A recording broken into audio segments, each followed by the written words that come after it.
Now, Texas Senator Ted Cruz joining us in the studio after spending the day touring the impact of Hurricane Harvey in Houston, and also we hear getting your hands a little dirty helping with the cleanup. That's right. Welcome, Senator Cruz. Well, it's good to be back home in Texas, and I have to say with these disasters, our prayers are certainly with the people of Mexico with this horrible earthquake, and the people of Puerto Rico and the whole Caribbean who are suffering with Maria. This has been a tough month for natural disasters. That is true. You took that tour today. Let's talk about that. You also went over the Addicks and Barker reservoirs. So there's a conversation about rebuilding, of course, yes, but also about flood prevention and flood control. Talk about that. Well, for the last 3-4 weeks, I've been spending virtually every moment touring the Gulf Coast, from really the whole area that Harvey hit, from Corpus Christi all the way to Louisiana.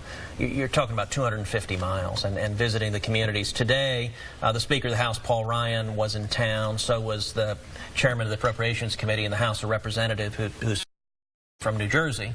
And so a number of members of the Texas delegation took the Speaker and the Appropriation Chairman on a tour in a helicopter that went up the ship channel and showed some of the damage and some of the commerce that had been impacted there. But then went out west, went to the Barker and Addicks reservoirs, and then cut down along Brays Bayou, and we were on Buffalo Bayou, and we're really showing them, number one, the scope of the damage. And I have to say, I think it made a real impression on them. I showed them where Heidi and I lived. I showed them the neighborhood that my grandparents bought just off Brays Bayou, that in 1952 is when my mom's parents bought it. At the time, that was out in the boondocks in Houston. As you know, now it's in pretty close. Yeah.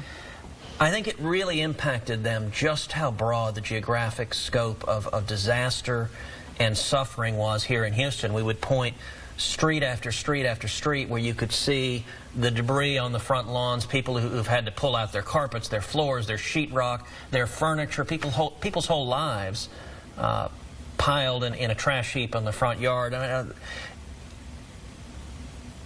Houston's hurting, yeah, and Texas is hurting, and it was, I think, valuable for the Speaker to see that firsthand and get a sense of the massive scope of it. And also it gave John Cornyn and myself the opportunity to really underscore the need for continued, very significant federal resources to help us get through this. Now, speaking of those federal resources, we are not the only area in the country in need of FEMA right now. And we've heard about the struggle to keep that money coming and sort of how tight that budget goes.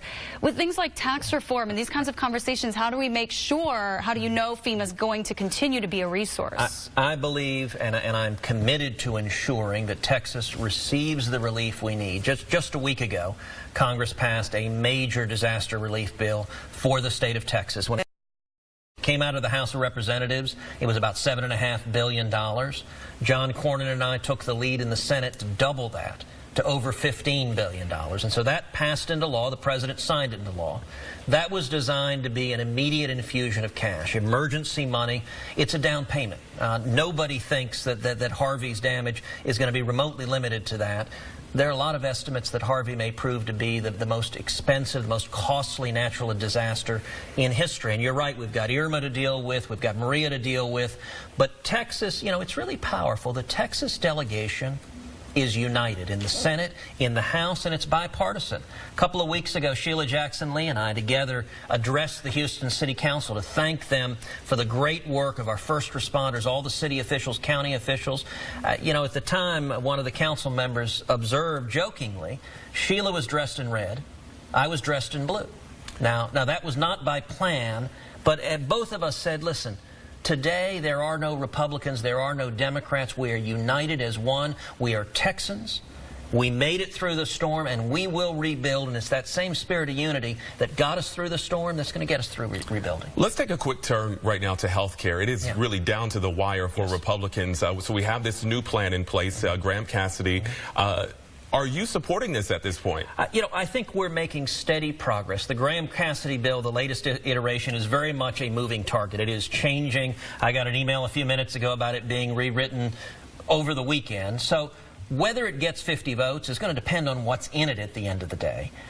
What I will say is no one has fought harder to end Obamacare because of the millions of people who've lost their jobs, who've been forced into part-time work, who've seen their premiums skyrocket because of Obamacare. And I believe we have to honor that promise. We have to get it done. It's the biggest job killer in the country. I just addressed a large conference of businesses here in Texas. Small businesses get hammered under Obamacare. And the way to get it done, I believe we can deliver. I think failure is not an option. The way to get it done is to focus on lowering premiums. The biggest reason people are so unhappy under Obamacare is it's made their premiums skyrocket. If we lower premiums by enhancing consumer freedom, enhancing competition, that's how we get 50 votes and get this passed. All right, we're out of time, but 50 votes, we'll see how you vote because you're still undecided. Right? Thank you so much, Senator Cruz, Thank you very much. Thank you so much.